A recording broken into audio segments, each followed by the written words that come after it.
Right now, as you're watching this, there's a sound in the room with you.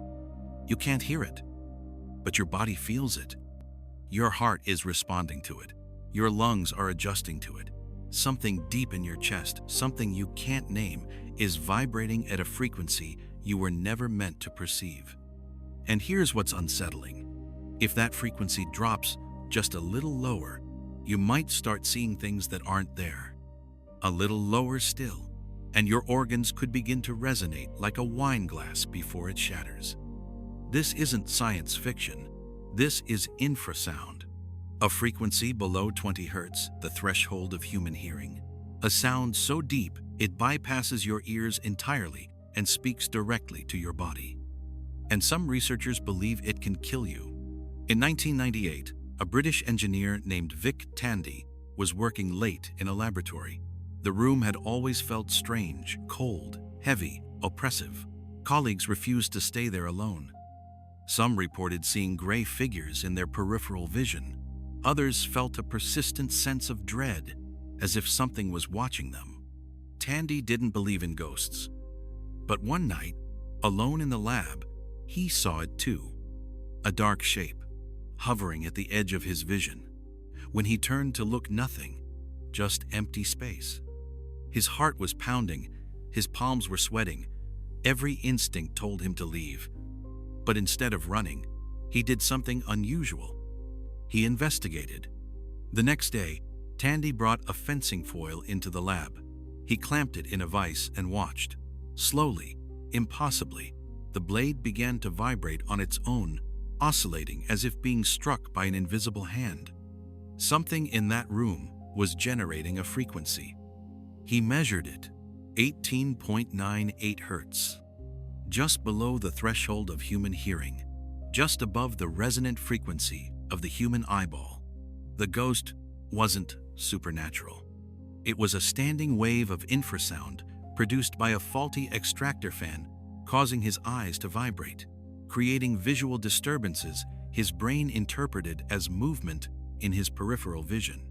The dread, the cold, the presence, all of it was sound. Sound he couldn't hear.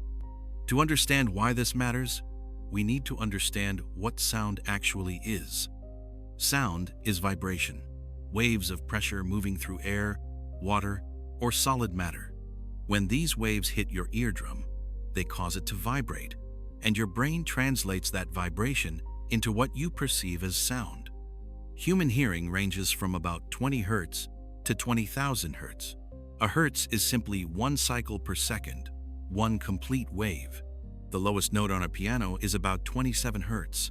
A bass guitar drops to around 40. The rumble of thunder can reach into the 20 seconds.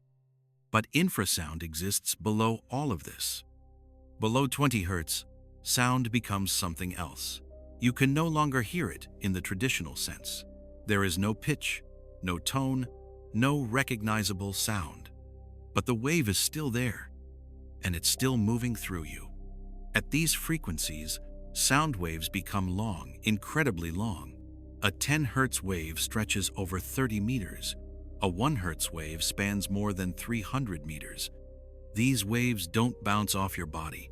They pass through it. They penetrate walls, travel through the earth, move through your chest, your skull, your organs. And here's where it gets strange. Every object has a resonant frequency, a natural rate at which it vibrates most easily. Strike a tuning fork, and it hums at its resonant frequency. Push a swing at the right rhythm, and it soars higher with minimal effort.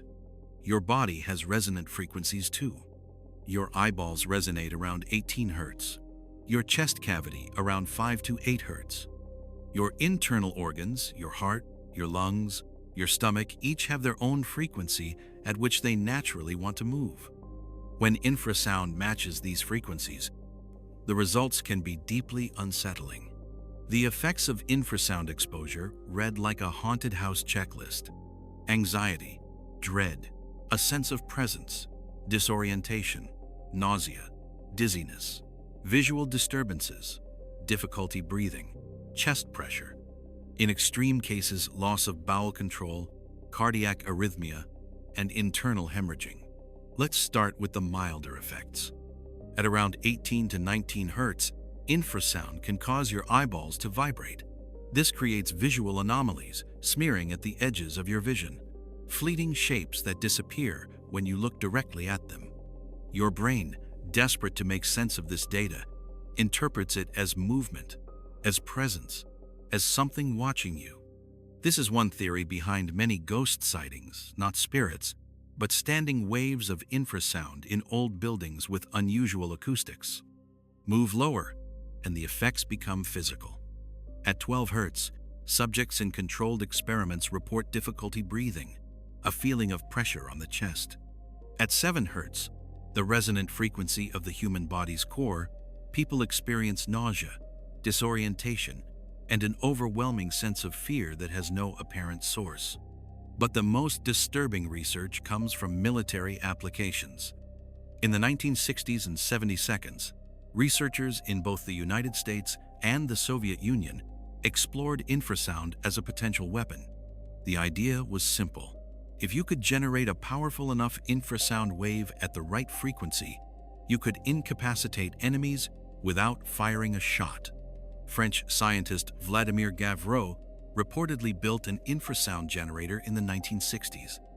According to his account, when the device was activated, researchers experienced immediate nausea, blurred vision, and internal organ pain. One source claimed a laboratory assistant was killed during an experiment, though this has never been verified. What has been verified is this. At sufficient intensity, infrasound at 7 Hz can cause internal organs to resonate so violently that they tear. Blood vessels can rupture. The heart can enter fatal arrhythmia. Sound you cannot hear, can break your body from the inside. Infrasound isn't just a laboratory curiosity. It's everywhere. Thunderstorms produce infrasound. So do volcanoes, earthquakes, and avalanches. Ocean waves generate constant infrasound that travels for thousands of kilometers. Even wind moving around buildings and through valleys creates infrasonic signatures. In 1883, when the volcano Krakatoa erupted, one of the most powerful explosions in recorded history, it generated infrasound waves that circled the globe 7 times. Barometers thousands of miles away registered the pressure changes for days. Animals have long been attuned to these frequencies. Elephants communicate using infrasound, their low rumbles traveling up to 10 kilometers through the ground. They can coordinate across vast distances, warn each other of danger, locate water sources, all through sounds humans cannot hear. Tigers use infrasound to paralyze prey. Their roars contain frequencies around 18 Hz, the same frequency that causes human disorientation. Researchers believe this isn't accidental. The tiger's roar is designed to freeze you in place. Pigeons navigate using infrasound maps of the Earth, tracking the subsonic signatures of coastlines, mountain ranges, and ocean patterns. And then there are the whales. Blue whales produce calls as low as 10 to 14 Hz, with such intensity that they can be detected across entire ocean basins. Before industrial shipping polluted the oceans with engine noise, a single whale's call could potentially travel from one hemisphere to another. We live immersed in a world of sound we cannot hear, and increasingly, we're adding to it. Industrial fans, HVAC systems, highway traffic, wind turbines all produce infrasound. Some researchers have suggested that the vague malaise many people feel in modern office buildings, the headaches, the fatigue, the sense of something being off, may be linked to infrasonic pollution we've never thought to measure. But here's what I keep thinking about. If a frequency we can't hear can make us see things that aren't there, can make us feel terror without cause, can make our bodies break from the inside, then how much of what we call reality is just the narrow band of frequencies we happen to perceive? Human hearing captures a tiny slice of the vibrational spectrum. Our eyes detect an even tinier slice of the electromagnetic spectrum. We call that slice visible light, but it's just one octave in an infinite symphony we'll never hear. Bats live in a world of ultrasound frequencies above 20,000 hertz that we can't perceive. Elephants and whales live in a world of infrasound frequencies below our threshold. They're experiencing a version of reality that exists alongside ours, overlapping perfectly, yet completely invisible to us. We think we see the world. We don't. We see a filtered, compressed, heavily edited version of the world, just enough to survive, just enough to reproduce, just enough to pass on our genes. And sometimes, through accidents of architecture or acts of nature, something from that hidden world leaks through. A frequency we can't name, a presence we can't see, a fear we can't explain. The ghost in the laboratory wasn't a spirit. It was a reminder that beneath the world you know, there's a world you feel pressing against you, vibrating through you, shaping your emotions and perceptions in ways you'll never fully understand. You can't hear it, but it's always there, right now, in the room with you.